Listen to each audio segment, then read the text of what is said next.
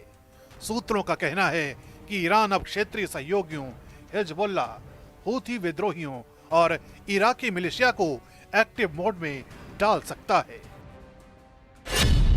Trump का regime change बयान केवल अमेरिका ईरान के रिश्तों को नहीं बल्कि पूरे मध्य पूर्व को प्रभावित कर सकता है। यूरोपीय संघ ने बयान पर चुप्पी साधी है, लेकिन फ्रांस और जर्मनी की अंदरूनी चिंता बढ़ गई है। ब्रिटेन के पीएम ने संयम बरतने की अपील की है, जबकि रूस और चीन ने ट्रंप के बयान की निंदा की है और इसे अंतर्राष्ट्रीय कानूनों का उल्लंघन बताया है। इस दौरान इजराइल की प्रतिक्रिया सबसे दिलचस्प रही है। प्रधानमंत्री नेतन्याहू ने ट्रंप के बयान पर टिप्पणी करने से इनकार कर दिया, लेकिन अंदर खाने और इसी के साथ ही फिलहाल